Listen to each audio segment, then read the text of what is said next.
Bago tayo magumpisa sa ating istorya, gusto ko munang iwan mo sa comment kung taga saan ka at anong oras ka nanonood ngayon. Nakakatuwang isipin na kahit saan mang sulok ng mundo ka naroroon, magtatagpo tayo rito sa isang kwentong puno ng sakit, pagtataksil at pagbangon. Halika, simulan na natin. Sa bayan ng San Gregorio, may isang lumang bahay na nakatayo sa dulo ng isang tahimik ngulit marangal na alye. Malaki yon. May kupas ng pintura, malalapad na bintana at bakurang minsang hitik sa mga rosas ngulit ngayoy bihira ng diligan. Iyon ang tahanan ng pamilyang Lorente. Isang pamilyang kilala sa lugar bilang disente, may kaya at may apelyidong iginagalang. Ngulit gaya ng maraming magagarang tahanan, may mga lihim ding nakakubli sa likod ng saradong pinto nito. Sa bahay na iyon lumaki si Serafina Lorente. Hindi siya ang pinakamatanda sa magkakapatid. Hindi rin ang bunso. Ngulit siya ang anak na laging parang hindi kasama sa mga plano ng pamilya. Ang kuya niyang si Briseo ang laging ipinagmamalaki dahil matapang daw at pangnegosyo ang utak. Ang ate niyang si Calista ang laging pinupuri dahil maganda, pinokumilos at marunong makihalubilo sa mayayaman. Ang bunso nilang si Mireya naman ang paborito dahil malambing at marunong umiyak kapag may gustong makuha. At si Serafina, siya ang laging inuutusan. Serafina, ikaw na ang maghugas ng pinagkainan. Serafina, pakiplansya ang damit ng kuya mo. Serafina, ihatid mo itong gamot kay Lolo. Serafina, ikaw na muna ang mag-adjust. Mula pagkabata, parang iyon na ang tungkulin niya. Ang mag-adjust para sa lahat. Tahimik si Serafina ngulit hindi mahina. Marunong siyang magtimpe, marunong siyang kumilatis ng mood ng tao sa isang tingin pa lang. Alam niya kung kailan mas mabuting manahimik. Alam niya kung kailan kailangang lunukin ang sama ng loob para hindi na lumaki ang gulo. Hindi siya pala sagot, hindi siya pala away. At marahil iyon din ang dahilan kung bakit lalo siyang nasanay apihin ng sariling bahay. Isang hapon, 10 taong gulang pa lamang siya, nang narinig niya si Matilde, ang kanyang ina, na nagsabi kay Aling Isabel na kapitbahay nila, "Naku, si Calista talaga ang pag-asa ko. Si Briseo naman kahit pasaway may tikas. Etong si Serafina, ewan ko ba, masyadong mahina ang dating." Hindi nakasalita si Serafina noon. Nasa likod bahagi lamang ng pintuan ng kusina, hawak ang basong ipapahugas sana kanya ganina. Bata pa siya pero sapat na ang edad niya para masaktan ng hindi maipapaliwanag. Nang gabing iyon, sa likod bahagi, tahimik siyang umiiyak habang nakaupo sa lumang silya sa ilalim ng puno ng chiko. Doon siya natagpuan ng kanyang lolo, si Don Isandro. "Bakit basa ang pising mo, apo?" Tanong nito sa malalim ngulit malayang tinig. Mabilis niyang pinunas ang luha. "Wala po, lolo, napuwing lang." Ngumiti ang matanda. Hindi lahat ng marunong magsinungaling ay marunong magtago ng sakit. Umupo ito sa tabi niya, bitbit ang tungkod at ang manipis na kumot na lagi nitong dala tuwing sasapit ang dapit hapon. Si Don Isandro ang ama ni Matilde. Siya ang tunay na ugat ng yaman ng pamilya. May mga paupahang pwesto sa palengke, lupa sa Laguna at ilang negosyong matagal nang pinapatakbo. Ngulit sa kabila ng kanyang yaman, simple lamang siyang mamuhay. Mas gusto niya ang tahimik na hapunan kaysa marangal na handaan. Mas pinapahalagahan niya ang pag-uugali kaysa porma. At sa lahat ng apo, si Serafina ang pinakamalapit sa kanya. "Lolo," mahina niyang sabi. "Mahina ba ako, lolo?" Napatigil si Don Isandro. Tumingin ito sa malayo, tila tinitimbang ang isasagot. "Hindi, apo. Ang tahimik ay hindi mahina. Ang marunong magtimpe ay hindi duwag. Minsan, ang mga taong hindi marunong magsalita ng malakas, sila pa ang may pinakamalalim na lakas. Bakit parang hindi nila nakikita yon? Dahil ang ibang tao, apo, nasisilaw sa kinlang. Hindi nila alam na may mga bagay na hindi kailangang kumislap para maging mahalaga. Simula noon, sa tuwing masisigawan siya ni Matilde, sa tuwing mamamaliitin siya ni Briseo, o sa tuwing ipararamdam ni Calista na hamak lang siya, Si Don Isandro ang nagiging pahinga niya. Habang lumalaki ang magkakapatid, lalong luminaw ang pagkakaiba ng pagtrato sa kanila. Si Briseo ay pinapasok sa mga seminar sa negosyo kahit halos hindi naman makatapos sa eskwela nang walang reklamo. Si Calista naman ay binibigyan ng mamahaling bestida para sa mga debut at pagtitipon.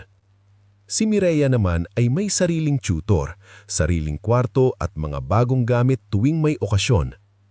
Samantalang si Serafina, kahit mas mataas ang grado kaysa sa kanilang lahat, ay sinasabing sapat na raw ang simple at praktikal. Isang gabi sa hapag ng kain, masayang ibinalita ni Serafina na nooy nasa huling taon ng high school ang natanggap niyang lihim mula sa isang universidad sa Maynila. "Ma, Pa, natanggap po ako sa scholarship exam shortlist. Kapag nakapasa po ako, mababawasan ng malaki ang tuition."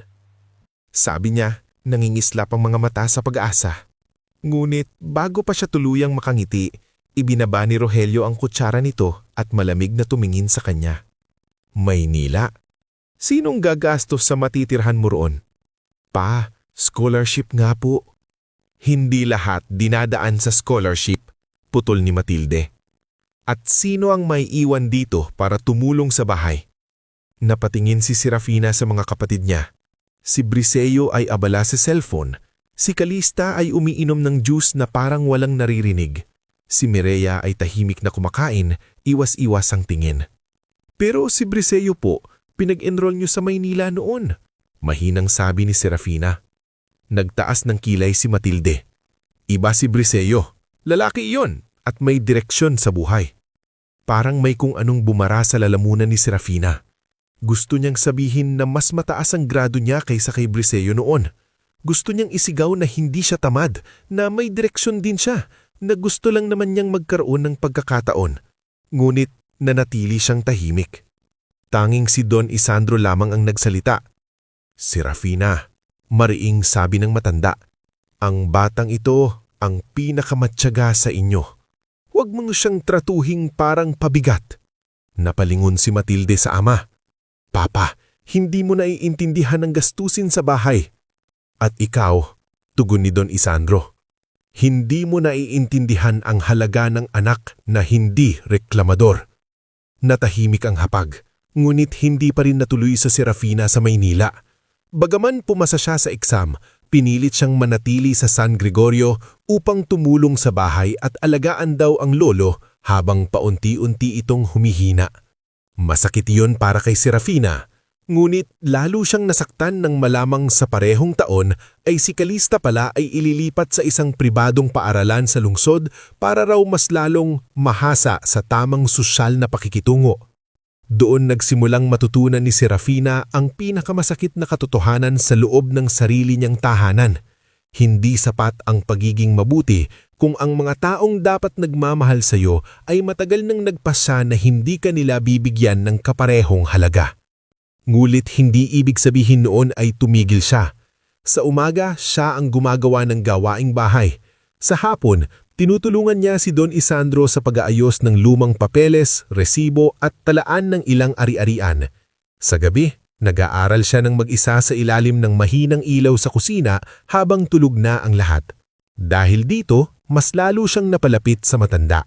Unti-unti, hindi na lamang siyang naging apo nito, naging tagapakinig, tagatala at minsan ay mistulang kanang hamay. "Serafina," sabi ni Don Isandro minsang inaabot nito ang lumang ledger. "Ang taong marunong humawak ng munting halaga ay siya ring karapat-dapat pagkatiwalaan ng malaking bagay." Napamiti siya. "Nagpa-practice lang po ako, Lo." "Hindi," sabi ng matanda habang nakatingin sa kanya ng buong lalim. "Hinahasa ka ng buhay." Hindi alam ni Serafina noon kung bakit tila may ibang bigat ang mga salita ng lolo niya. Ngunit tinandaan niya iyon. Sa mga sumunod na taon, mas dumami pa ang mga tao sa paligid ng kanilang pamilya. Andyan si Mang Tibo, ang matagal ng driver ni Don Isandro na madalas maghatid sa matanda sa palengke at bangko. Andyan si Teacher Olira, ang dati niyang guro sa matematika na patuloy na humahanga sa talino niya.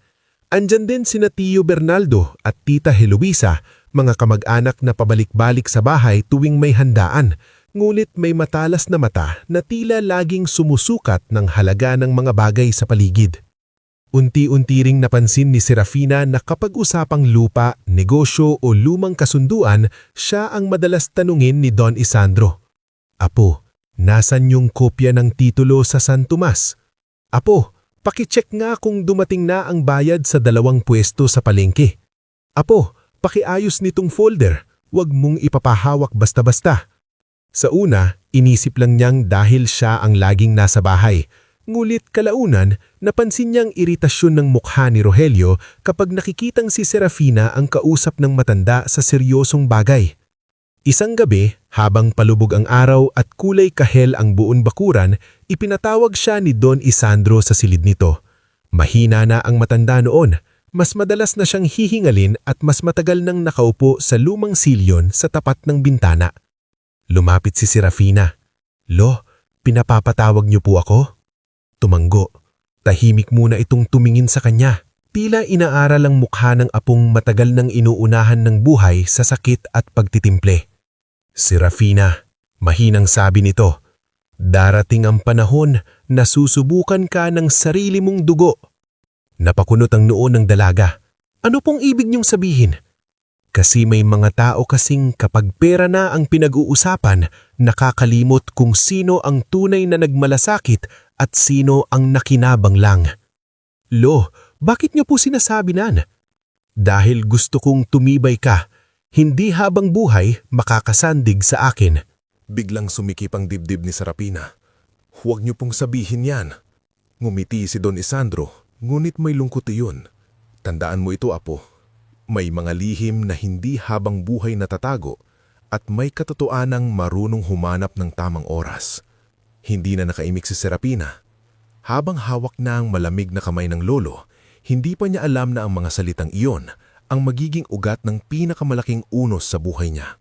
Ang alam lang niya, sa unang pagkakataon, naramdaman niyang may paparating na bagay na mas mabigat kaysa sa lahat ng tiniis niya noon. At sa loob ng lumang bahay ng mga Llorente, habang ang bawat isa ay may kanya-kanyang lihim na kinikimkim, nagsisimula ng gumalaw ang mga puwersang maglalantad ng tunay na kulay ng pamilya nila. Bago tayo magpatuloy sa susunod na bahagi ng ating istorya, mag-iwan ka muna ng komento kung taga-saan ka at anong oras ka nanonood ngayon. Nakakatuwang isipin na sa bawat bayan, lungsod o bansa na pinanggagalingan ninyo, iisa ang damdaming pwedeng pagtagpuin ng isang kwento, ang sakit ng pagiging minamaliit at ang pag-asang darating din ng tamang panahon para sa katotohanan. Hindi agad nauunawaan ni Serafina ang kabuuan ng sinabi ni Don Isandro noong gabing iyon sa kanyang silid. Ilang araw niyang binalikan sa isip ang mga katagang, darating ang panahon na susubukin ka ng sarili mong dugo. Sa tuwing maririnig niya iyon sa kanyang alaala, may kakaibang lamig na dumadaloy sa kanyang dibdib. Para bang may nakaambang unos na hindi pa niya nakikita pero unti-unti na niyang naaamoy sa hangin. Pagkaraan ng ilang buwan, lalong humina ang katawan ni Don Isandro. Mas madalas na itong nakahiga kaysa nakaupo, mas kumunti ang kain, mas lalong naging mabagal ang paghinga. Si Serafina ang unang nakakaramdam kapag may pagbabago sa kalagayan ng matanda. Siya ang nag-aayos ng oras ng gamot, nagbibilang ng tableta, naglalagay ng maligamgam na bimpo sa noo nito kapag nilalagnat at nagigising sa madaling araw kapag inuubo ito ng sunod-sunod. Ngunit kahit iyon, tila hindi pa rin nakikita ng kanyang sariling ina. Serafina, huwag ka namang laging nakabantay dyan sa kwarto ng lolo mo. Inis na sabi ni Matilde isang umaga habang inaayos ang kanyang hikaw sa sala. Marami ka pang dapat gawin sa kusina. Ma, mataas po ang lagnat ni lolo kagabi. Baka kailangan po nating dalhin uli sa ospital. Napuntong hininga si Matilde na parang malaking abalang sinabi ng anak. Tatawag tayo mamaya, huwag mong palakihin agad. Ngunit sa pagsapit ng gabi, si Don Isandro mismo ang dinala sa ospital matapos siyang mawalan ng malay sa sariling higaan. Si Serafina ang sumama sa ambulansya kasama si Mang Tibo. Si Rogelio ay sumunod lamang makalipas ang isang oras. Si Matilde ay dumating ng maayos ang buhok at damit na parang dadalo lamang sa isang mahalagang pagpupulong. Habang nasa ospital, doon lalong nakita ni Serafina ang pagkakaiba ng tunay na pagmamalasakit at ng pakitang taong pag-aalala. Sa labas ng kwarto ni Don Isandro, hawak-hawak niya ang papel ng laboratory results habang kausap ang nurse. Nanginginig ang mga daliri niya ngulit pinipilit niyang maging matatag. Lumapit si Briseo, bitbit ang cellphone at kunot ang noo. Hanggang kailan ba tayo rito? May meeting pa ako bukas. Napatingin si Serapina kay Briseo.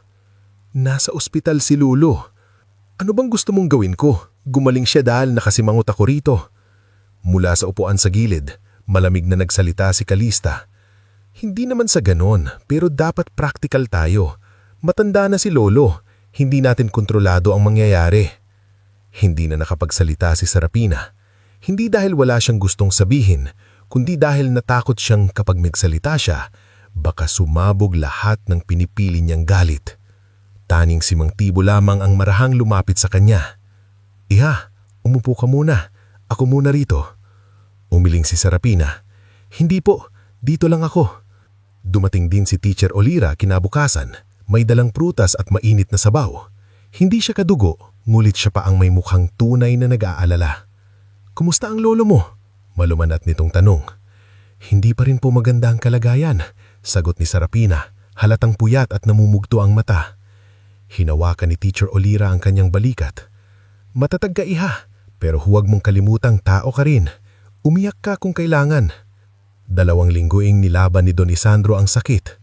May mga umagang nagigising at nakakapagsalita parang kaunti. Sa mga sandaling iyon, si Serapina ang laging hinahanap. Apo, nandito po ako. Nasaan yung salamin ko? Iaayos ko po. Nasaan si Mang Tibo? Bumili lang po ng gamot, Lo. At minsan, habang tahimik ang kwarto at mahina lamang ang ugong ng aircon, mahigpit na hinawakan ni Don Isandro ang kamay ni Serapina. Magtiwala ka sa katotohanan, bulbul nito. Napaiyak si Serapina. Lo, huwag niyo pong iiwan ako. Ngumiti ang matanda, ngunit pagod na ang mga mata. Hindi lahat ng umaalis, nawawala. 3 araw matapos iyon, madaling araw nang tuluyang pumanaw si Don Isandro. Ang balita ay parang pader na bumagsak sa dibdib ni Serapina. Nang marinig niya ang mahinang tinig ng doktor na nagsabing, "We're sorry." Hindi siya agad nakaimik. Parang biglang nawala ang lahat ng tunog sa paligid. Ang nararamdaman lang niya ay ang matinding pangungulila. Ang pakiramdam na ngayon lang talaga siya nauulila kahit may mga magulang pa siyang buhay. Sa burol, dagsa ang mga tao. May mga negosyanteng nakakilala kay Don Isandro, mga dating kaibigan, malalayong kamag-anak at mga taong minsang natulungan ng matanda. Maraming umiiyak. Maraming nagkukwento ng kabutihan nito. Maraming nagsasabing malaki ang naitulong ni Don Isandro sa buhay nila. Ngunit sa gitna ng lahat ng iyon, may kakaibang kilos na napansin si Serapina sa sarili niyang pamilya. Habang siya ay tahimik na nakaupo sa gilid ng kabaong, may mga sandaling makikitang nagbubulungan sina Rogelio at Matilde sa may sulok. Si Briseo ay mayat-mayang lumalabas para tumanggap ng tawag.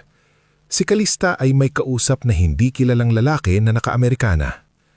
Si Mireya naman ay halatang kinakabahan, laging naglilipat ng tingin sa mga kapatid at mga magulang.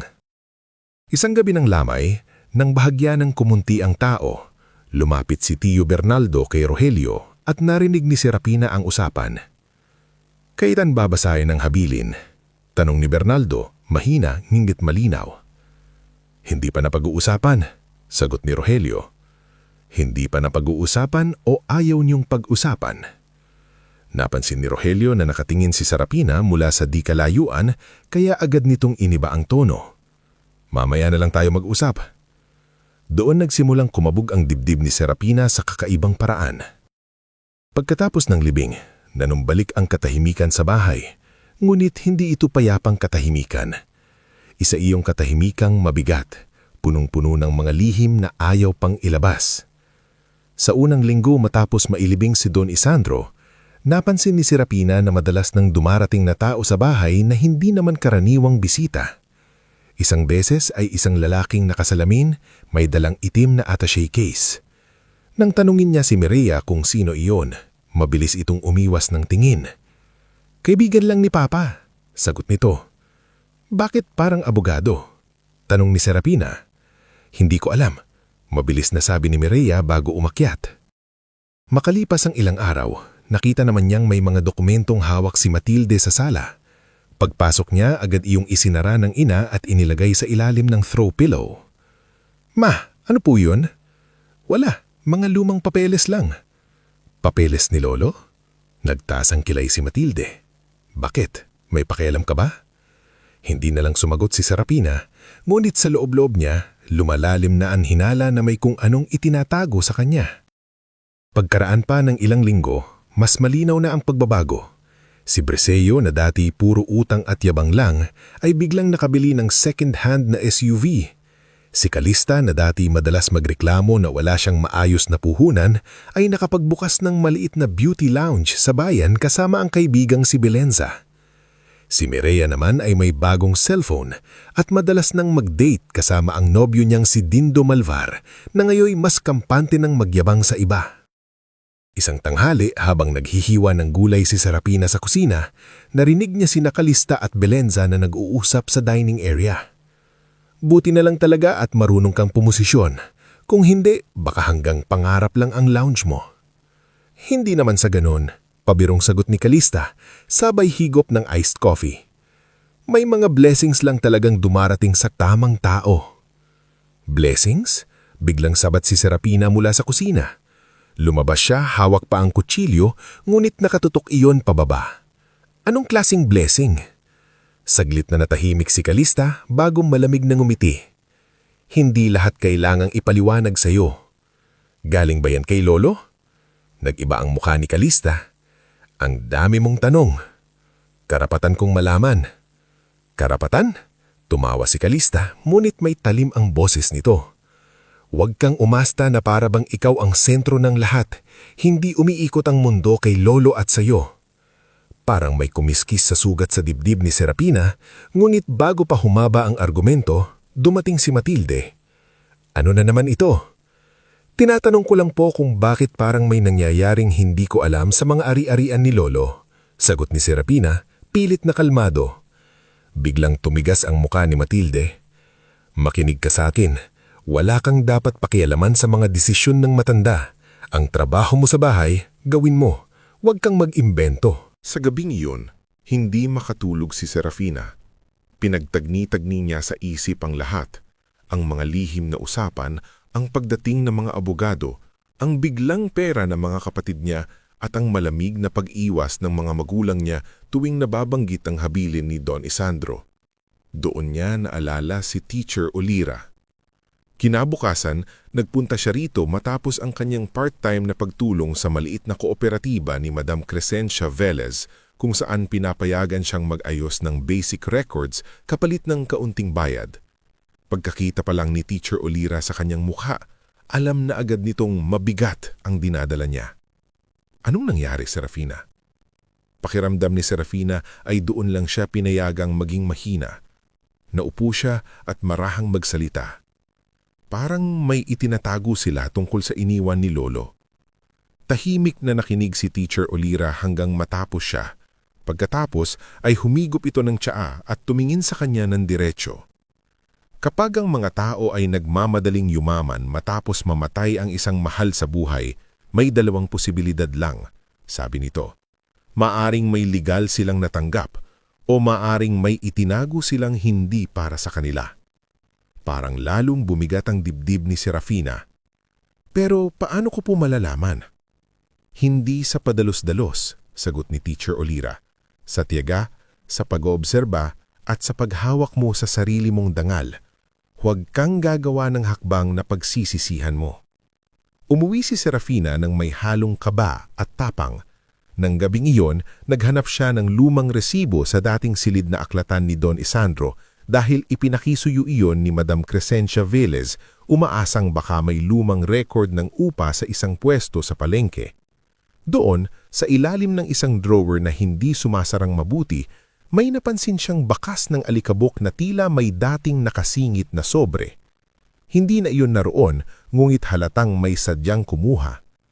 Napatigil siya. May malamig na pakiramdam na gumapang sa kanyang balat.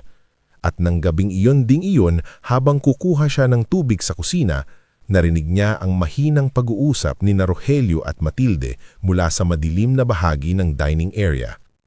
Sigurado ka bang wala ng ibang nakakaalam? Tanong ni Matilde, halatang balisa. Wala, nasa atin na ang mga papel, sabi ni Rogelio. Paano kung makita niya? Huwag na huwag niyang malalaman ang iniwan ng matanda para sa kanya. Parang huminto ang mundo ni Serafina. Napatayo siyang walang imik sa likod ng dingding, hawak ang pitchel na halos mabitawan niya sa sobrang paninginig. Sa unang pagkakataon, naging malinaw sa kanya ang isang bagay na matagal na niyang kinakatakutan, ngulit ayaw tanggapin ng puso niya. Hindi siya nakalimutan. Sadyang ninanakawan siya.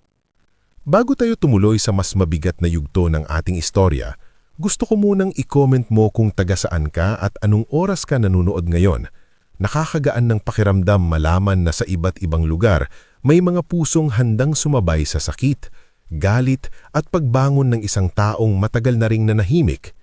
Halika, ituloy na natin. Hindi agad nakagalaw si Serafina matapos niyang marinig ang usapan ni Rogelio at Matilde sa madilim na bahagi ng dining area. Hawak pa rin niya ang pitchel, ngunit parang wala na siyang maramdaman sa mga daliri niya. Ang mga salitang huwag na huwag niyang malalaman ang iniwan ng matanda para sa kanya ay paulit-ulit na tumatama sa isip niya na parang martilyo na hindi tumitigil. Nung una, akala niya ay mali lang ang hilaan niya. Baka may mali lang siyang pagkakaintindi. Baka may ibang ibig sabihin. Baka may paliwanag ang lahat ng pagbabago sa bahay matapos mamatay si Lolo. Pero sa sandaling iyon, nawala na ang lahat ng baka. Ang natira na lang ay isang masakit na katotohanan. May iniwan sa kanya si Don Isandro at sadyang itinago iyon ng sarili niyang mga magulang. Hindi siya natulog ng gabing iyon. Tahimik siyang nakaupo sa gilid ng higaan, yakap ang sarili habang pinagmamasdan ang munting liwanag mula sa bintana. Ilang beses niyang naalala ang mukha ni Don Isandro, lalo na ang mga titig nitong parang may gustong sabihin ngunit hindi pa oras. Naalala niya ang mga katagang, may mga lihim na hindi habang buhay natatago at may katotohanan na marunong humanap ng tamang oras. Ito na ba yun, Lolo? Ito na ba yung oras? Kinabukasan, maaga siyang umalis ng bahay na hindi nagpapaalam ng mahaba. Ang sabi niya lang kay Matilde ay papasok siya sa kooperatiba ni Madam Crescencia. Ngulit sa totoo lang, may iba siyang balak. Sa unang pagkakataon sa buong buhay ni Serafina, naramdaman niyang hindi sapat ang maghintay at magtiis. Kung gusto niyang mabuhay ng may dignidad, kailangan niyang hanapin ang totoo. Pagdating sa kooperatiba, napansin agad ni Madam Crescencia na may kakaiba siya sa kanya. Parang hindi ka natulog, hiha, sabi nito habang inaayos ang ilang ledger sa mesa. May iniisip lang po ako, Madam. Mahinang sagot ni Serafina. Matalas ang mata ni Madam Crescencia. Babaeng sanay sa negosyo at sa ugali ng tao, mabilis nitong naramdamang hindi simpleng pagod ang dinadala ni Serafina. Kung hindi mo kayang sabihin lahat, huwag mo munang pilitin. Pero tandaan mo, may mga problemang hindi nalulutas sa katahimikan lang. Huminga ng malalim si Serafina. Pagkatapos ng ilang sandali, isinalaysay niya ang mga pangyayari, ang pagkamatay ni Don Isandro, ang biglang pagyaman ng mga kapatid niya, ang mga lihim na dokumento, at ang gabing narinig niya ang usapan ni Rogelio at Matilde. Matagal na natahimik si Madam Crescencia. Pagkatapos ay mariin itong nagsalita. May isang tao kang dapat puntahan. Sino po? Si Severino Almazan. Napakunot ang noo ni Serafina. Sino po siya? Matagal na siyang pinagkakatiwalaang tagapamahala ni Don Isandro sa ilang lupa at lumang transaksyon. Tahimik lang siya at hindi mahilig magpakita. Pero kung may taong alam ang galaw ng mga papeles ng yolo mo, malamang siya iyon. Parang may maliit na ilaw na sinding-sindi sa gitna ng madilim na isip ni Serafina. Ano pong buong pangalan at saan ko siya mahahanap? May lumang opisina siya sa Stamesa, sagot ni Madam Crescencia. Hindi siya madaling lapitan ng kung sino-sino, pero sabihin mong ako ang nagpadala sa iyo. Nang hapon ding iyon, sumakay si Serafina ng bus patungong Maynila. Mag-isa, tahimik, nanginginig ang dibdib, ngunit tuloy ang hakbang. Habang nasa biyahe, napatingin siya sa bintana at pinanood ang mabilis na paglipas ng mga gusali, tindahan at overpass. Pakiramdam niya, Bawat metro ng biyahe ay layo mula sa dati niyang sarili, sa Serapinang sanay magtiis at palapit sa Serapinang handang humarap sa katotohanan. Natagpuan niya ang opisina ni Severino Almazan sa ikalawang palapag ng isang lumang gusali. Hindi iyon marangya, may kupas na karatula, makitib na hagdanan at amoy lumang papel sa pasilyo. Pagkatok niya, isang babaeng nasa edad 50 ang nagbukas ng pinto. "Opo, nandiyan po ba si Ginoong Severino Almazan? Ako po si Serapina Llorente. Pinapapunta po ako ni Madam Crescencia Velez." Pinagmasdan siya ng babae mula ulo hanggang paa bago siya pinasok. Ilang minuto pa, lumabas mula sa isa pang silid ang isang lalaking nasa mahigit 60, payat, seryoso ang mukha at may matang tila matagal nang sanay mag-ingat. "Ako si Severino," may klinitong sabi. "Anong kailangan mo?" Lunok ni Serapina ang kaba. "Ako po ang apo ni Don Isandro Vergara." Bahagyang nagbago ang tingin ng matanda. "Anak ni Matilde?" "Opo." Natigilan si Severino. Pagkatapos ay tumanggo ito at itinuro ang silya sa tapat ng mesa. "Umupo ka." Ikinwento ni Serapina ang lahat. Hindi siya nagdagdag, hindi siya nagkulang. Isinalaysay niya ang narinig na usapan, ang biglang paggalaw ng pera sa bahay, ang mga nakatagong papeles at ang pakiramdam niyang may mas malalim pang inililihim sa kanya ang pamilya niya. Tahimik na nakinig si Severino. Paminsan-minsan ay bahagyang itong tumatanggo, ngunit walang emosyon ng mukha.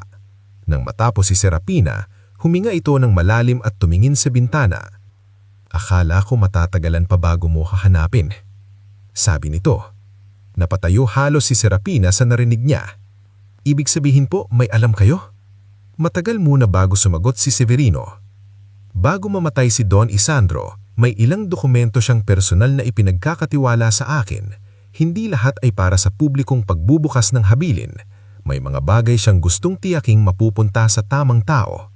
Nanlamig ang mga palad ni Serapina. "Ako po ba iyon?" Tumingin si Severino sa kanyang nang turid. "Ikaw." Parang umalon ng buong katawan ni Serapina sa sagot na iyon. Hindi siya agad nakapagsalita. "May iniwan sa iyo ang lola mo." Patuloy ni Severino. "Hindi maliit na bagay. Isang commercial property sa bayan, ilang time deposit at isang rice mill na matagal na niyang pinatatatag. Hindi iyon isinama sa unang pangkalahatang pag-uusapan sa pamilya kasi may hiwalay siyang bilin. Malinaw ang relasyon niya. Ikaw ang nakita niyang marunong mag-ingat, hindi magwaldas at hindi gahaman." Napahawak si Serapina sa gilid ng silya, hindi dahil sa tuwa, kundi dahil sa bigat. Ang buong buhay niya, pinalabas sa kanya na wala siyang halaga, na siya ang laging huli sa lahat, na siya ang dapat mag-adjust. Ngunit ngayong naririnig niya ang mga salitang ito, parang biglang nabiyak ang matagal niyang pinaniniwala ang larawan ng sarili. "Bakit po? Bakit ko hindi agad nalaman?" Dahan-dahang binuksan ni Severino ang drawer ng mesa at inilabas ang isang makapal na folder. Dahil may nauna nang kumilos, ibinuka nito ang folder at ipinakita ang ilang kopya ng papeles. Nandoon ang mga pangalan ng ari-arian, mga detalye ng account at ilang notasyon na may pirma ni Don Isandro. Ngulit may iba pa ring dokumento na may bakas ng biglaang paggalaw, mga authorization na tila minadali, mga withdrawal pattern at ilang transfer na hindi akma sa nakasaad sa orihinal na habilin. Tinatka nilang angkinin ng hindi sa kanila. Mairing sabi ni Severino, at higit doon, may iniwan pang sulat ang lolo mo. Isang liham na hindi nila nahanap noon dahil hindi iyon isinama sa pangunahing kahon ng mga papeles. "Nasaan po ang liham?" Halos pabulong na tanong ni Serafina. "May clue lang ang iniwan sa akin ni Don Isandro. Ang buong liham ay nakatago sa dobleng dingding ng lumang aparador sa silid-aklatan niya. Hindi ko iyon kinuha noon dahil ang utos niya ilalabas lamang kapag may malinaw na pagtatangkang baluktutin ang huling habilin niya." Pumintig ang sentido ni Serafina. "Ibig sabihin, kailangan nating kunin iyon."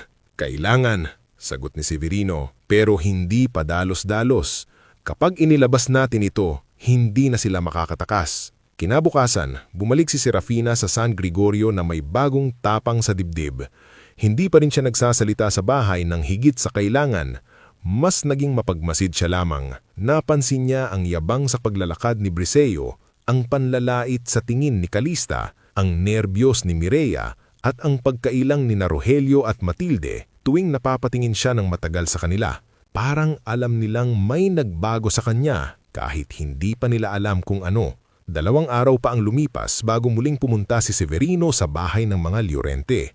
Hindi siya dumating ng palihim. Dumating siya sa tapat ng bahay kasama ang batang abogado na ipinakilala niyang si Attorney Leandro Sarmiento. Eksakto ring naroon noon sina Tio Bernaldo, Tita Heloisa at maging si Lunara na nagdala ng prutas para raw sa pamilya. Ang totoo, mausisa lang din ang mga ito sa mga nangyayari. Pagpasok pa lang ni Severino sa sala, namutla agad si Rogelio. "Anong ginagawa mo rito?" Malamig nitong tanong. "Ako ang dapat magtanong niyan. Nasaan ang natitirang papeles ni Don Isandro?" Nagkunwaring walang alam si Matilde. "Ano bang sinasabi mo? Napag-usapan na ang mga iyon." "Huwag ninyo akong gawing tanga," matigas na sabi ni Severino. "May mga dokumentong sadyang itinago at ngayon ilalabas na rin ang liham na iniwan ng matanda." Parang tumigil ang oras sa sala. Napatingin ang lahat kay Serafina. Hindi siya umiimik, nguit sa unang pagkakataon, hindi siya mukhang takot. Mabilis na umakyat si Severino at si Attorney Leandro sa silid-aklatan ni Don Isandro kasama si Mang Tibo bilang saksi. Ilang minuto ang lumipas, bumaba sila na may daladalang lumang sobre na kulay krema, may bahagyang kupas, mungit malinaw pa ang sulat sa harapan. Para kay Serafina, halos mawala ng kulay ang mukha ni Rogelio at Matilde. Doon na binuksan ang liham sa harap ng lahat. Si Attorney Leandro ang nagbasa.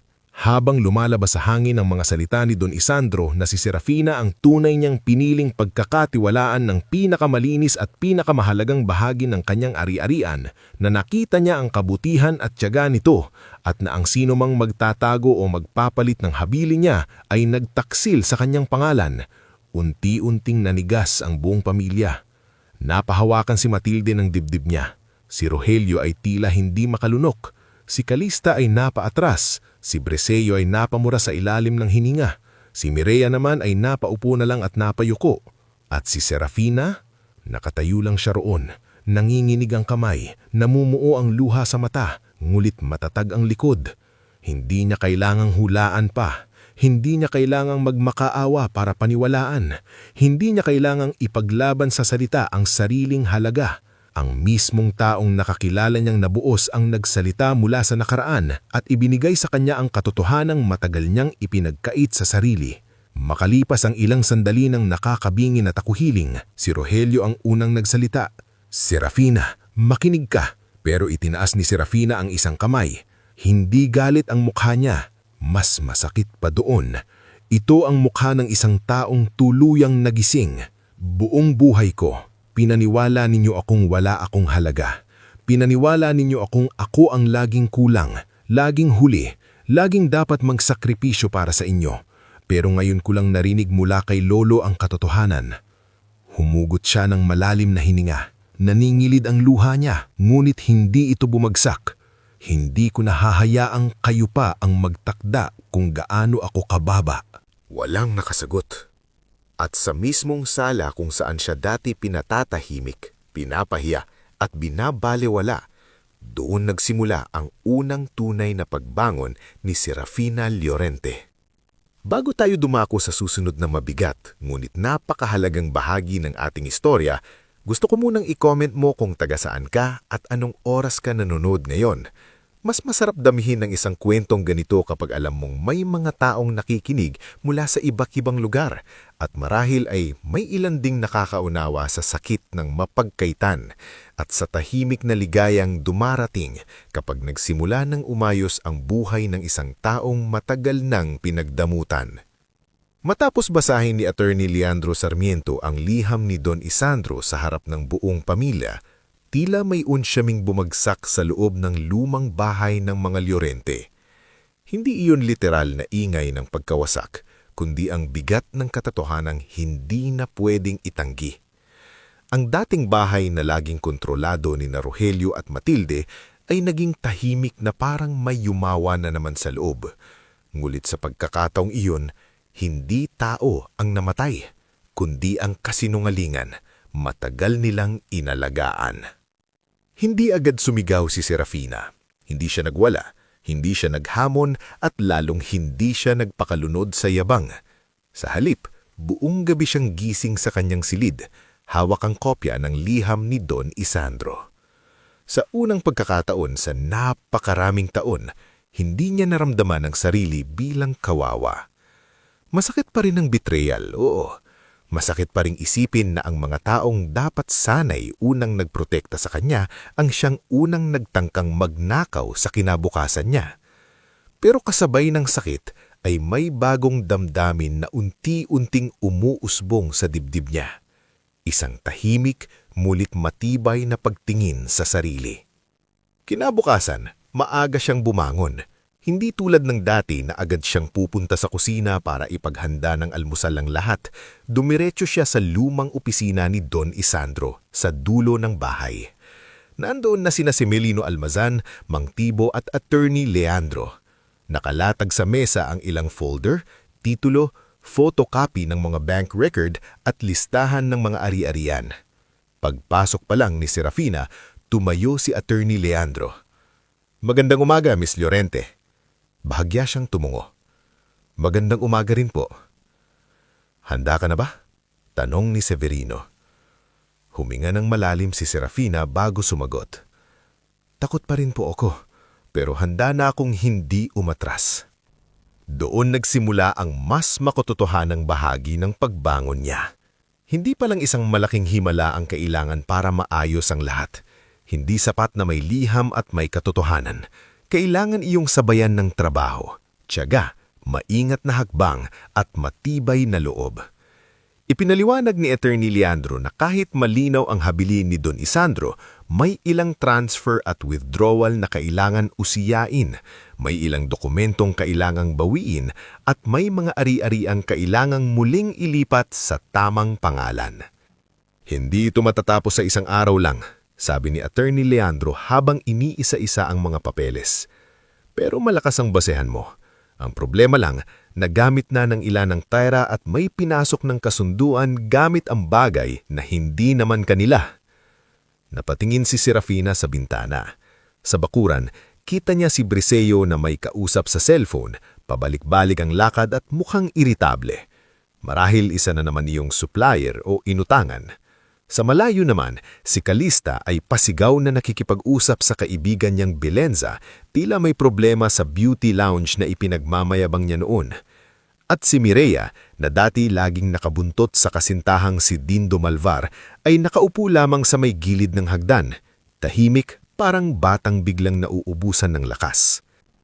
"Hindi ko po gustong pahiyain sila," mahinang sabi ni Serafina.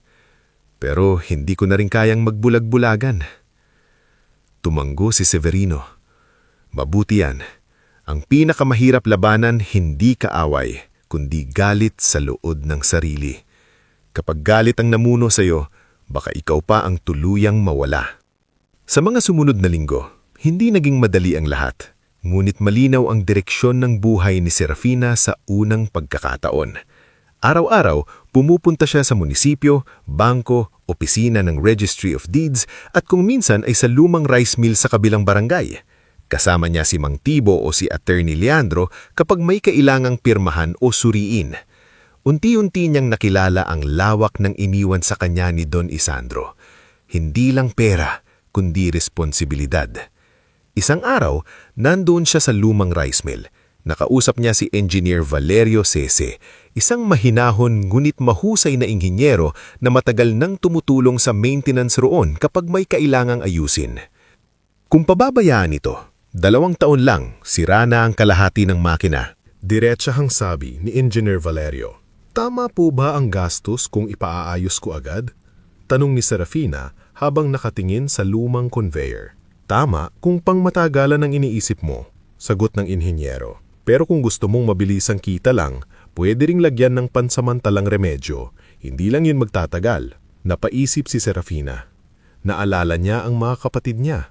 Puro mabilisang kinang, puro panlabas, puro porma. Tapos na ang panahong hahayaang lamunin siya ng ugaling iyon ng iba. "Pangmatagalan po," buo niyang sabi. "Ayokong maging katulad ng mga taong sumira sa halaga ng iniwan sa akin."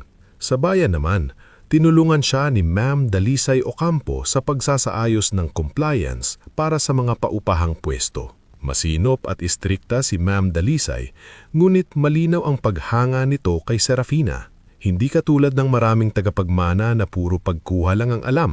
Minsang sabi ni Ma'am Dalisay, pinag-aaralan mo talaga ang pinapasok mo. Ngumiti si Serafina, kasi po matagal ko itong hindi naramdaman na akin.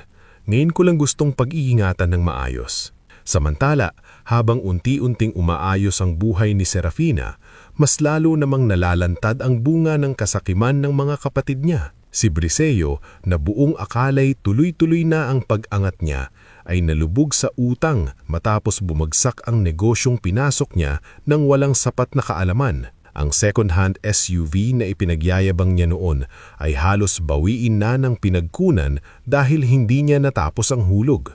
Minsan, narinig ni Serafina ang pagsigaw niya sa garahe. "Wala ba kayong pwedeng ibigay man lang?" Sigaw ni Briseo kina Rogelio at Matilde. "Ako ang pinangakuan ninyo noon. Anong ibibigay namin?" Balik ni Rogelio, halatang wasak na rin ang yabang. Si Calista naman ay unti-unting iniwan ng mga dating kaibigan na panay ang puri sa kanya noong may pera pa siya. Nang mabalitaan ng iba sa bayan, ang gulong may kinalaman sa mana, naging mitsa iyon para umatras ang ilang investor sa beauty lounge. Isang hapon, bigla siyang umuwi ng umiiyak. Wasak ang makeup at nanginginig ang boses. "Nag-back out si Belenza," sabi nito kay Matilde. "Ayaw na raw niyang madamay sa iskandalo. Ano bang gusto mong gawin ko?" Pataray ngunit nangingilid ding sabi ni Matilde. "Ako ba ang magbabayad ng lahat ng gastos mo?" Si Mireya naman ang pinakatahimik sa lahat.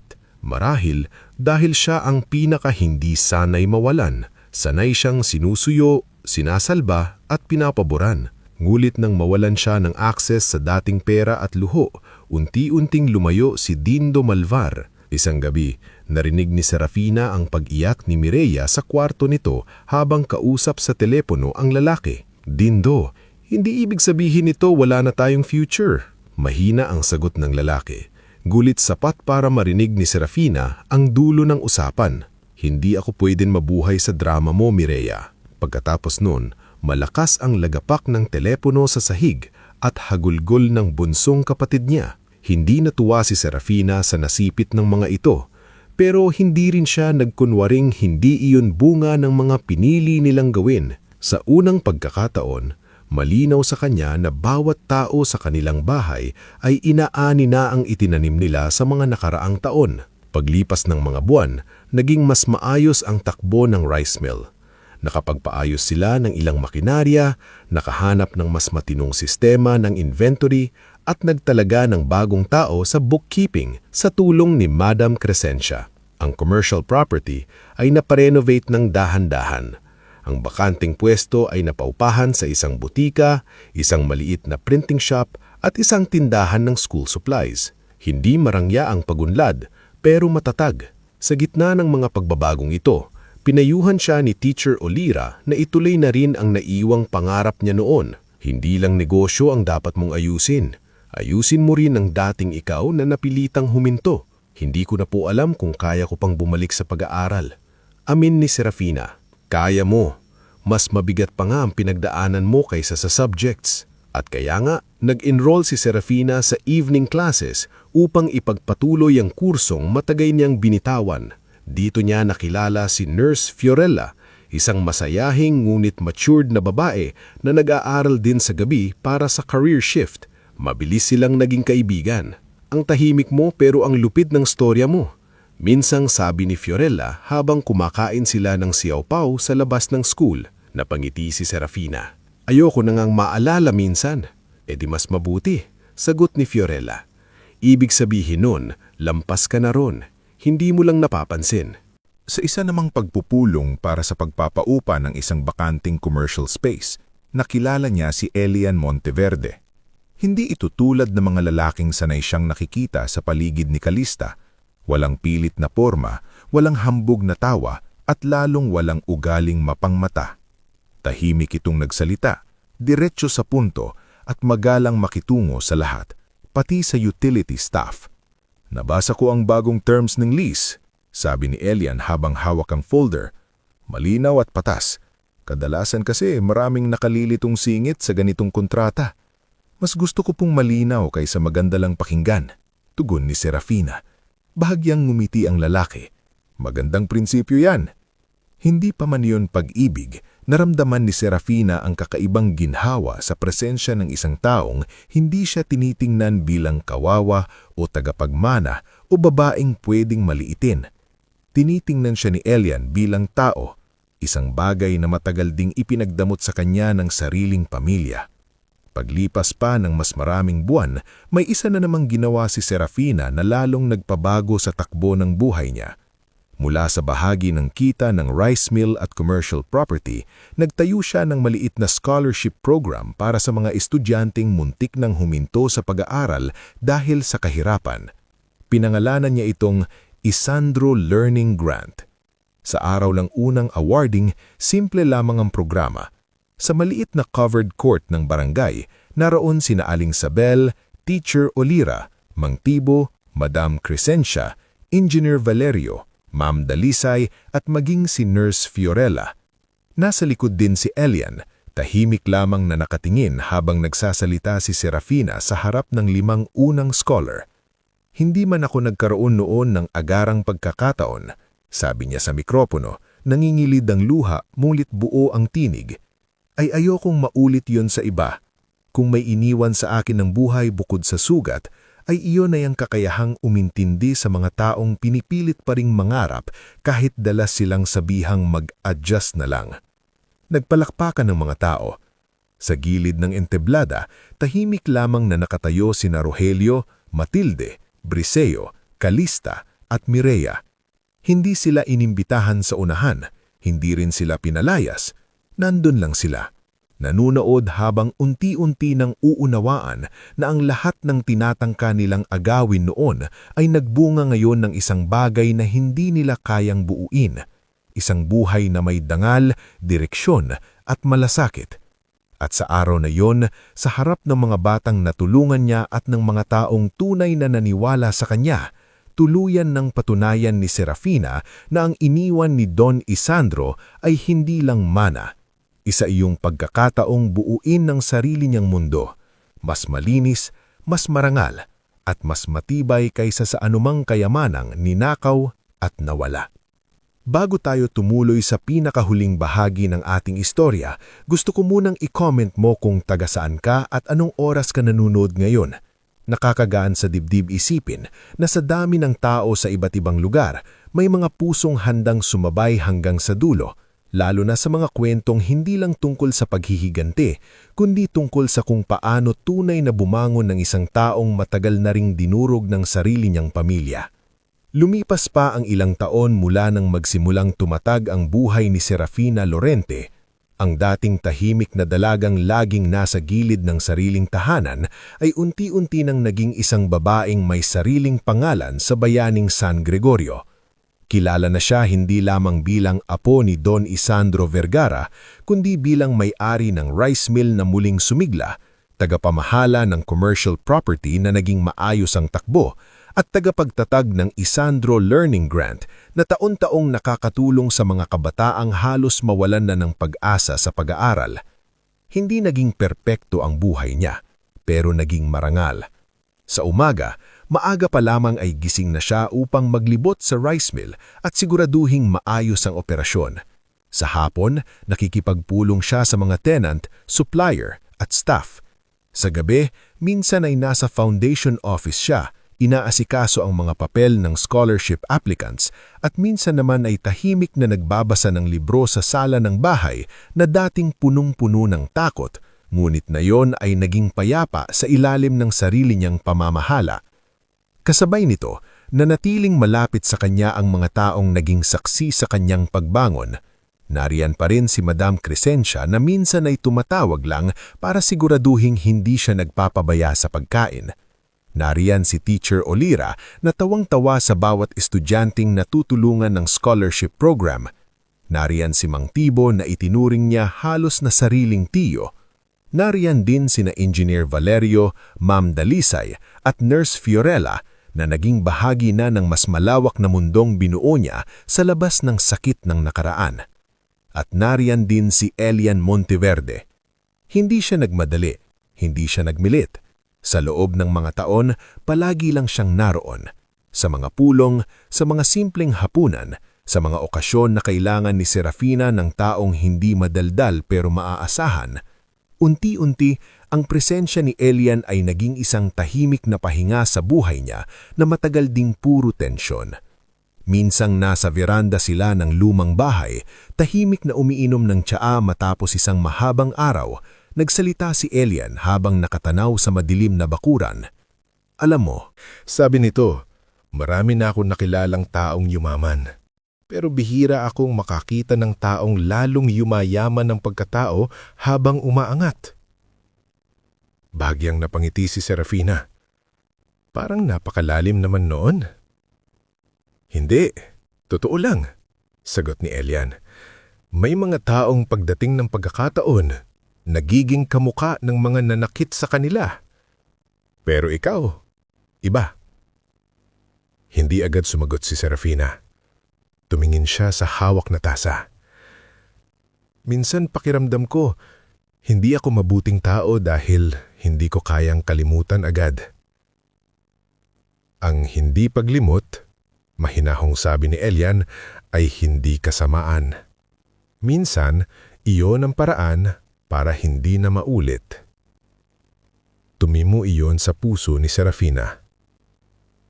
Ngunit kahit unti-unti ng buo ang buhay niya, dumating pa rin ang huling pagsubok.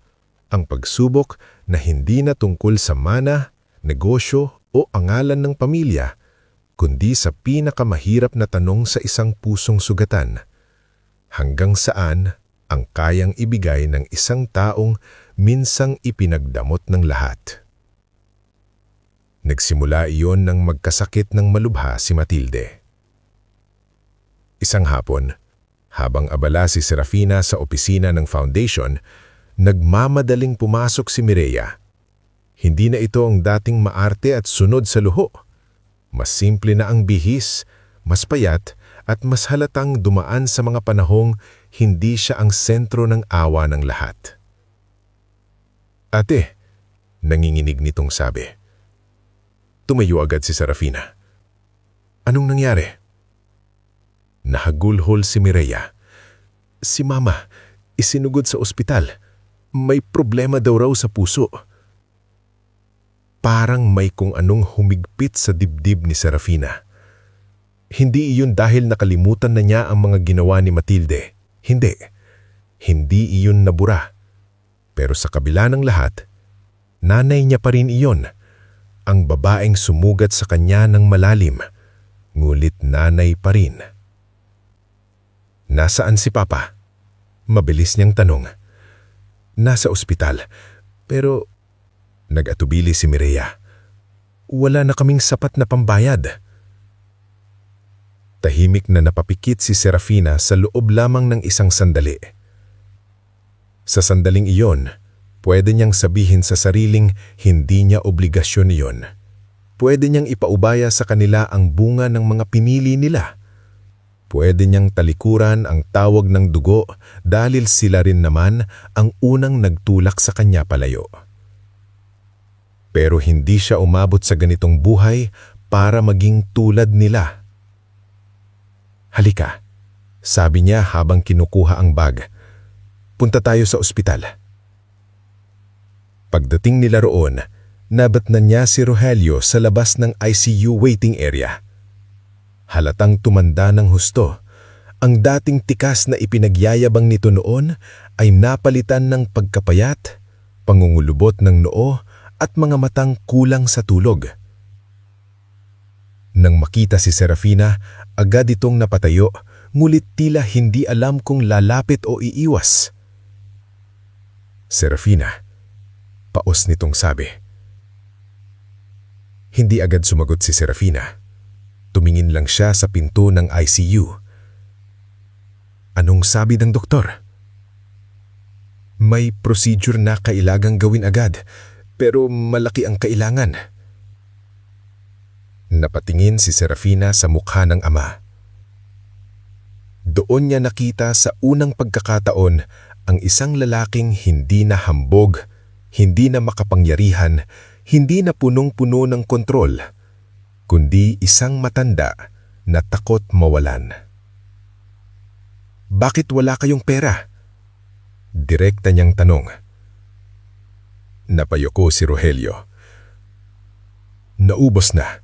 Sa utang, sa mga maling desisyon, sa lahat."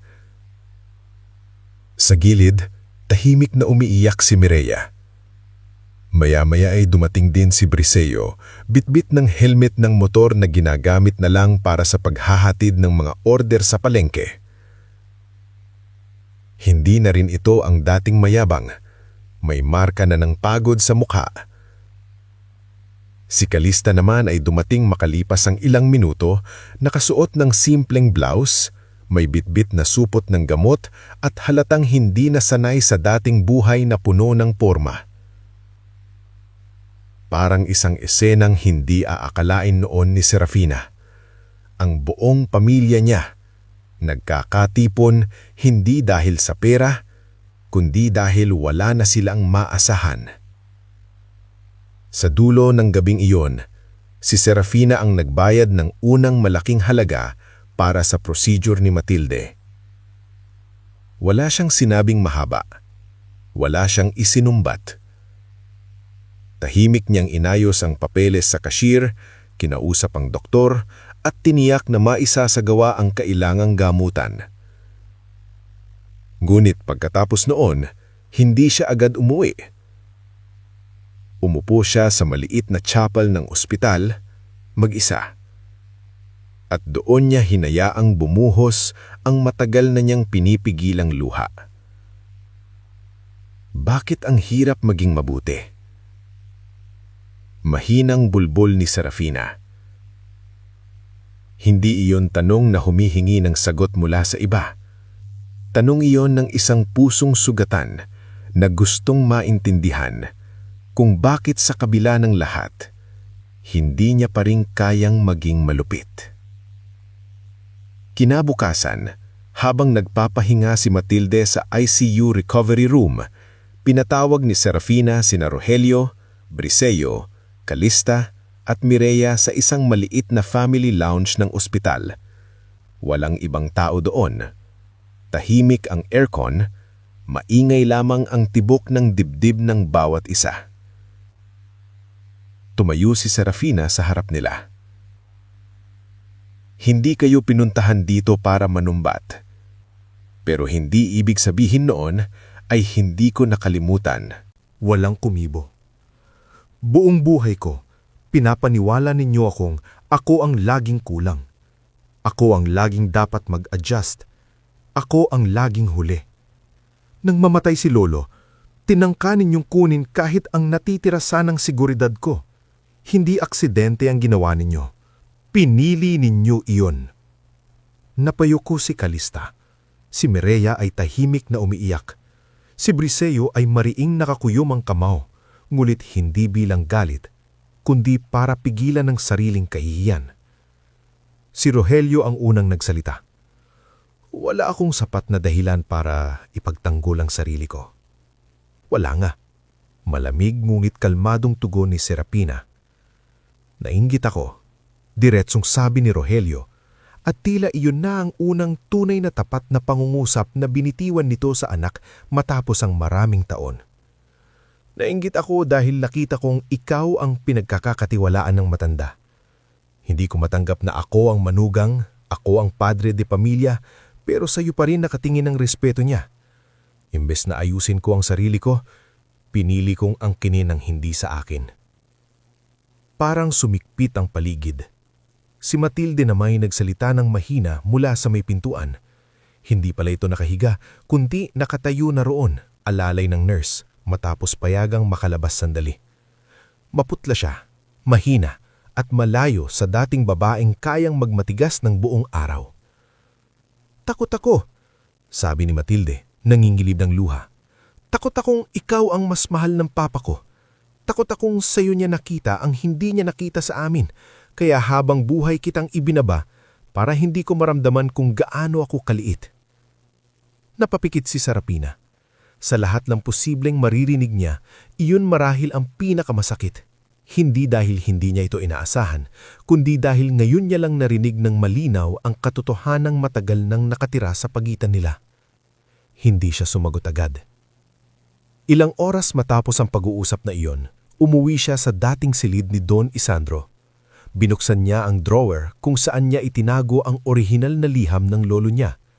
Umupo siya sa tabi ng bintana at muling binasa ang mga linyang minsang sumalba sa kanya sa patuluyang pagguho.